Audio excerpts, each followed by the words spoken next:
Welcome back to the Lone Ranger Radio Show. My name is Bruce Woodburn. CrossCountry Mortgage, they call me the Lone Ranger. Why the Lone Ranger? Because all I do is arrange loans. Well, I jab a little bit on the real estate channels and teach some mortgage classes, teach some real estate classes. So I do some other things, but mostly I'm arranging loans. I love arranging loans. I love helping people like you become homeowners. I love helping people like you buy vacation homes. And I love helping people like you buy investment properties. Investment properties have done very well for me. I don't care what you say. People say, I don't want to be a landlord. You don't have to be a landlord. You can hire somebody to do that for you. But I'm going to tell you what you will do. You'll make money in real estate. Real estate was always the way that I made the most money. It made me more money than my income. It probably will make you more money than your income. Heck, I was talking to my son. He's 24. He bought a house when he was 22 years old, and he's already made $150,000 in equity in it. He's like, Dad, I couldn't buy this property if I tried to right now. It would be tough to do. We have to get in real estate. So it's interesting. I was reading an article that says that 30-year fixed-rate mortgages jumped the highest increase in 1 week since 1987. Incredible. Then there's articles here on how to manage rising interest rates. Well, one of them might be an adjustable rate mortgage. Maybe it's time to entertain an adjustable rate mortgage. Maybe it's time that you entertain getting some down payment assistance from my Hometown Heroes program or other programs. Adjustable rates are becoming more fashionable. Are they the right thing to do? It really depends on you, because I wouldn't do an adjustable rate that wasn't at least 7 years fixed. I do 7 and 10. I can save the client about a half a point in interest rate by doing it that way. And in some cases, the interest rate's the same, but the closing costs are less. And that might be right for you. Because here's the thing. No matter whether you do an adjustable or you do a fixed, as soon as rates drop, we're going to refinance anyway. Come on. Here's the thing. Don't get caught up on the rate. Okay, you're married to the property, you're married to the real estate, you're dating the rate. That's the way it is. You don't need to be committed to the rate. It's not a lifelong thing. Believe me, it's not a lifelong thing. Remember your favorite song back in the 60s and 70s? No, of course you don't. You're not that old. Remember it back in the 90s? Maybe you remember that. You remember it in 2000s, right? Okay, we don't like the same songs so much anymore. Some we do, some we don't. You don't have to be married to the interest rate. It's going to change. I'm going to refinance my loans. Yeah, I'm going to refinance your loans. It's all going to be fine. We're going to make money in real estate. What else is going on in the news? How about rent control? We're hearing a lot about rent control right now. How do you like that? You think rent control is a good idea? Let me tell you about rent control and whether it's good or bad. So let's just say that you think rent control is good because rents are getting out of reach for low-income families. I understand that. Low-income families, I'm going to tell you the best rent control you could ever have. Let me tell you, you can write this down. It's called the 30-year fixed-rate mortgage. I've got programs for low and no down payment programs. If you're in the healthcare worker, first responder industries, any of those industries, I can help you out with some money. All we got to do is make sure your credit's in line and your income's in line to qualify. We'll get you into a house. Stop renting. That's rent control. But let's talk about other reasons why I don't think rent control is good. Well, first of all, I'm a landlord, so I don't want I'm a capitalist. I want to be able to show you, my consumer, my customer, my listener, how you can make money in real estate. You should be able to make money in real estate. You should not be forced to renting for a certain amount. I don't believe that that's the right thing to do, and I don't think it's American. But some people think, well, you have to be able to keep the workforce in place. There's something to be said for that too, because if rents get too far out of control, then you don't have any low-income housing for people to do the work, and then you wonder why your restaurant's closing down. That can be a problem. So we got to look at both sides of the coin here, you guys. So we don't want rents to get too out of control where the low-income families can't afford to pay for gas to drive into town to come to work, to be the cook and the chef, and whatever else your low-income families are doing, housekeeping, whatever it is, you want them to be able to get to work, or else you have a problem there. So there becomes a yin and a yang for that.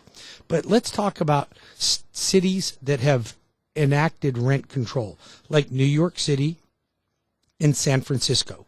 Okay, both of those cities, and there's many others throughout the country that have established rent control. But I got an article from a listener that had listened to me on my YouTube channel. By the way, please subscribe to Bruce Woodburn, the Lone Ranger YouTube channel. It would be greatly appreciated. You will not be spammed, but you'll be able to get accurate information on what's going on in the real estate and mortgage industry at any given time. But he writes this article that he lived in San Francisco and moved to Florida. And in San Francisco, they had rent control. But what happened is all the landlords started pulling out of the area, and then people had to move out because they couldn't afford to live there. And then the houses were being sold for sale. And then there became, instead of being high rents, there was no rent available. You just couldn't get one. So And he painted this picture of this analogy, and I thought that it was brilliant. So he puts in here, he says, let's just say that we have and there's a shortage of inventory, and let's just say that the local government tells a doctor in Tampa, we have outlawed your ability to increase your fees beyond 5%.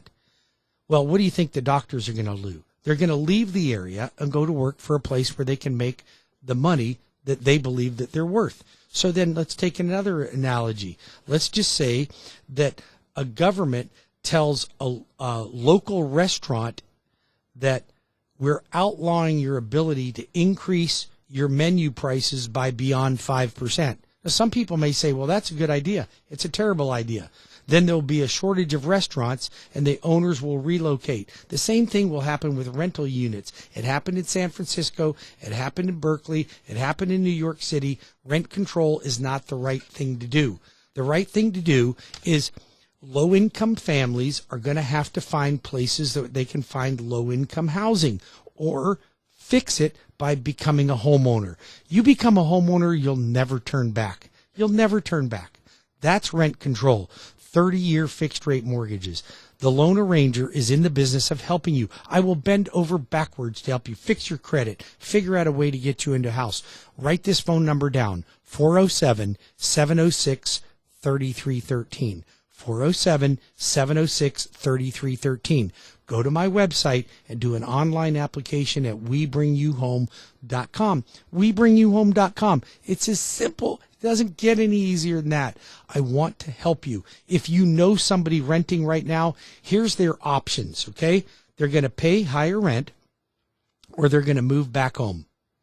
Now, or they're going to move in with you. They're not going to move in with me. They're going to move in with you, or they're going to pay higher rent. Now, as rents get higher, your income doesn't keep up with it, and guess where you got to do? You got to move further out of town. And that's what's going to happen to all of the people that are taking care of us that have low incomes. All right? Now, my suggestion for low income is get an education in something that will make you more money. I think that your low income entry level jobs where you're doing housekeeping or, things that I did when I was younger.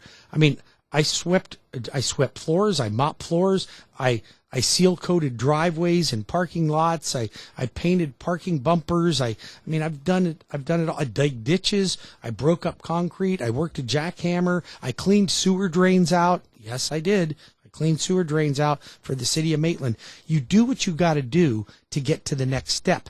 You don't make it a sewer drain cleaning out guy for a career. It's not that good of a job, but it gets you by till you can learn to do another skill. That's what life's all about. It's about constantly evolving, not staying steady. Stagnant is not good. In anything, it's not good. Do what you can to find the occupation that'll work for you, that will help you provide a better life for you and your family. That's what you want to do. 407-706-3313. I'm the Lone Ranger. I'm not insensitive to people that are low income. Don't misunderstand me. I'm not at all. Believe me. If you know my history, I was orphaned at 15. I had no money. I quit school in the 10th grade. That means I have a 9th grade education because I quit school in the 10th grade. Okay. I don't have a financial degree. What I did is I seeked out ways that I could make a better life for myself, even though I don't have the education. So don't look at me and go, well, how can we do that? We're stuck in a rut. Oh, I was stuck in many ruts. many ruts, a lot of ruts, but I always worked to get out of them. And I had to make some corrections. I had to give up some luxuries to be able to afford to eat, feed my dog, and get a better job or learn a skill. That's what you want to do. So constantly be trying to thrive and stride for something better. We should all do that throughout our whole life. You don't settle for what you have. You always try to get a little bit better. I had a coach tell me one time, "You're broken." And I meant, "What do you mean I'm broken?" He says, "Your business is broken. You're broken." And I'm like, "Don't judge me like that." And when I look back, I realized what he was really telling me. He was telling me that if we're content with where we are, we don't strive to get better. And yes, my business is broken. My radio show's broken. My life is broken. It doesn't mean it's bad. It means that there's room for improvement. That's all that means. You can fix things. If you're like, everything is perfect for me, my job's great, I'm great at it, then you'll not fix it. If you think your company's fixed and not broken, you'll never get better at it. I survey you, my customers. When you come to me for a mortgage, I will be surveying you going, did we do a good job? Did we return phone calls on time?